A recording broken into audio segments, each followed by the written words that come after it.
जय जय राम कृष्ण हरी, जय जय राम कृष्ण हरी.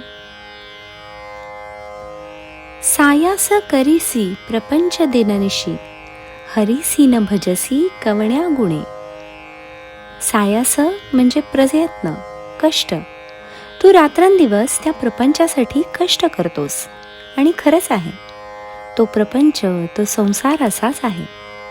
या संसाराला ठिगळं लावता लावता गरिबांच्या नाकी नऊ येऊन जातात. ज्यांना बिचारांना गरिबी आलेली असते त्यांच्या जीवनात बघा, त्यांचा सगळा वेळ आणि शरीराचे सगळे कष्ट त्यांना त्या संसारासाठीच करावे लागतात. ज्यांना थोडंफार चांगलं उत्पन्न मिळतं त्यांचे भाग्य आहे, परंतु ज्यांना गरिबी आहे, दारिद्र्य आहे, त्यांना फार कष्ट पडतात. ज्ञानोबा म्हणतात, अरे तू रात्रंदिवस कष्ट करून करून तो प्रपंच तर करतोस, पण हरीसी न भजसी कवण्या गुणे.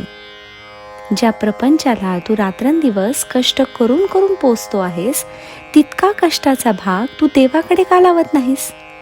तितके कष्ट तू त्या देवाच्या भजनासाठी का नाही घेत? ज्या माणसाच्या दैवामध्ये दारिद्र्य येते, गरिबी येते, त्याचा सगळा वेळ प्रपंचामध्ये जातो. त्याने किती जरी म्हटले की मला पंढरपूरला जायचे आहे, त्याला किती जरी वाटलं की मला देवाच्या दर्शनाला जायचं आहे, मला आश्रमात जायचं आहे, मला गुरूंना भेटायचं आहे, तरी त्याला सवड मिळत नाही. आणि मग तो सांगत असतो, काय करू, मला सवडच मिळत नाही. आपले लोक पुष्कळ वेळा सांगतात, हो काय करावं, आश्रमात जायला सवडच मिळत नाही. सवड न मिळणे म्हणजे प्रपंचासाठी वेळ देणे. आपला वेळ प्रपंचासाठी फार जातो आणि प्रपंचाचे कष्ट करून करून आपण शेवटी थकून जातो. अरे जितके कष्ट तू त्या प्रपंचासाठी करतोस, तितके कष्ट जर तू देवासाठी केलेस तर तुझा प्रपंचही चांगला होईल आणि तुझ्या कष्टाचे सार्थक होईल. तू त्या प्रपंचामध्ये इतके कष्ट करून करून थकलास तरी अजून पोटभर खायला मिळत नाही, मग शेवटी काय उपयोग? तो प्रपंचच आहे. प्रपंच शब्दाचा अर्थ माहीत आहे का? प्र म्हणजे प्रकर्ष येणे, पंच म्हणजे पाच. ज्याच्यामध्ये ते जोरदार पाच आहेत, पंचप्राण आहेत, नंतर पंचविधी कर्म आहेत, पंचज्ञानेंद्रिय आहेत, पंचकर्मेंद्रिय आहेत. आम्ही हे सगळे पाच पाच संसाराला लावतो, त्याला प्रपंच म्हणतात. अरे त्यातले थोडेसे तरी इकडे लाव रे देवाकडे.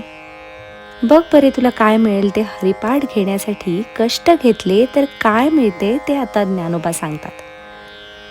ज्ञानदेव म्हणे हरी जप करणे, तुटेल धरणे प्रपंचाचे. तेव्हा ज्ञानोबा तुम्हाला हेच सांगतायत, अरे हरीचा जप करा, देवाचा जप करा. त्या कृष्णाचा, रामाचा, पांडुरंगाचा, दत्ताचा, कोणाचाही जप करा. जो तुम्हाला आवडेल त्याचा जप करा, तोच आत्मा आहे. मग ज्या प्रपंचाने तुम्हाला धरून ठेवले आहे ना, पकडून ठेवले आहे ना, त्या प्रपंचातून तुमची सुटका होईल. तुटेल धरणे प्रपंचाचे. तुम्हाला हा प्रपंच कुठे जाऊ देत नाही, सारखा अडकवून ठेवतो. कुठेही चांगल्या कामासाठी जायचे असेल तरी त्या प्रपंचातून त्या गरिबाला बाहेर पडता येत नाही. म्हणून प्रपंचाचे धरणे तोडायचे असेल तर हरिजप करणे महत्वाचे आहे.